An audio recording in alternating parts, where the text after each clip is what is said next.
আসসালামু আলাইকুম রহমতুল্লাহ, বিসমিল্লাহ, আলহামদুলিল্লাহ, ওয়াসসালাতু ওয়াসসালামু আলা মান লা নাবিয়্যা বা'দা ওয়া বা'দ। সুপ্রিয় দর্শক, আপনাদের সকলকে আমাদের পিওর দাওয়া অফিসিয়াল ইউটিউব চ্যানেলের পক্ষ থেকে আন্তরিক অভিনন্দন, মোবারকবাদ জানাচ্ছি। আপনাদের সকলের সুস্বাস্থ্য কামনা করে আপনাদের লাইফ রিলেটেড, আপনাদের ফ্যামিলি লাইফ রিলেটেড, দাম্পত্য জীবন সম্পৃক্ত গুরুত্বপূর্ণ কিছু জিজ্ঞাসা আসছে, এগুলোর জবাব নিয়ে মূলত আপনাদের সামনে আসা। প্রথমে আপনাদের সকলের সুস্বাস্থ্য কামনা করছি। গুরুত্বপূর্ণ একটা প্রশ্ন হচ্ছে, মোহতারাম, একটা বিষয় হচ্ছে যে স্ত্রী কোনো কাজে, কোন কোন কাজে স্বামীর মন ভেঙে যায় এবং সংসার করার অনীহা ভাব সৃষ্টি হয়। স্ত্রীরা অনেকগুলা ভুল করে, বিশেষ করে আমরা জানি যে স্ত্রীরা অনেক ভুল করে থাকে। আর স্ত্রীদের বিশেষ কিছু ভুল আছে, গুরুত্বপূর্ণ মেজর কিছু ভুল, এগুলোর কারণে স্বামীর মন ভেঙে যায় এবং এই স্ত্রীকে নিয়ে আর সংসার করতে তার ইচ্ছা থাকে না। সেই ভুলগুলোর মাঝে আজকে আমরা মেজর 5টা ভুল নিয়ে আসবো, যে 5টি ভুলের কারণে স্ত্রী, 5টি ভুলের কারণে একজন স্বামীর মন ভেঙে যায়, সংসার করার মানসিকতা আর থাকে না। এর মাঝে 1 নাম্বার হচ্ছে, কখনো কখনো স্ত্রীরা স্বামীকে এই কথা বলে ফেলে। অসংখ্য স্ত্রী আছে আমাদের দেশে যারা স্বামীকে বলে ফেলে, তুমি কোনো পুরুষই না।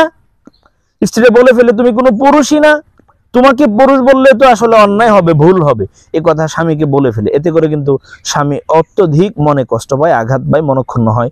2 নাম্বার যে কথাটা বলে স্বামীকে আঘাত করে, স্বামীকে কষ্ট দেয় এবং স্বামীর মন ভেঙে ফেলে, এগুলা হচ্ছে, কত স্মার্ট ছেলে আমার পিছে পিছে ঘুরতো, কিন্তু কেন যে আমার বাপ মা তোমার হাতে উঠায় দিল, তোমার মতো একটা হাবলার কাছে, গর্ধবের কাছে আমার উঠায় দিল, তোমার চাইতে কত স্মার্ট, ওভার স্মার্ট ছেলেরা আমার পিছে ঘুর ঘুর করেছে, তোমাকে কেন যে তোমার সাথে আমার বিয়েটা দিয়ে আমার জীবনটা ধ্বংস করে দিয়েছে, ধ্বংস। 3 নাম্বার যে বিষয়টা তারা বলে, গুরুত্বপূর্ণ বিষয় এখানে, কেন যে তোমার সাথে আমার বাপ মা বিয়েটা দিল, কেন যে তোমার সাথে আমার বিয়েটা দিল, এখনো তো আমি যদি চাই তুমি আমার ডিভোর্সটা দিয়ে দাও, তালাকটা দিয়ে দাও। ও অসংখ্য ছেলে লাইনে থাকবে, সিরিয়ালে থাকবে বিয়ে করার জন্য। এই সমস্ত কথা বললে স্বামীর মন ভেঙে যায়। 4 নাম্বার, মনে চায় পালিয়ে যেতে, মাঝে মাঝে মনে চায় পালিয়ে যায়, কেন যে ভুল করলাম, আগে পালিয়ে যাওয়ার দরকার ছিল, আগে পালিয়ে যাওয়া দরকার ছিল। এই সমস্ত কথাগুলো শুনলে একজন স্বামীর মানসিকতা ঠিক থাকে না, অনেকে সুইসাইডের পথ পর্যন্ত বেছে নেয়। 5 নাম্বার হচ্ছে, স্ত্রী বলে তোমার সাথে সংসার করার চাইতে মরে যাওয়া অনেক ভালো, মরে যাওয়া অনেক ভালো, মরে গেলেও অনেক ভালো হতো। এই সমস্ত কথা বললে একজন স্বামীর মন ভেঙে যায়। এবং অনেক স্বামী এমন আছে যে স্ত্রীদের দ্বারা ধর্ষিত হয়ে,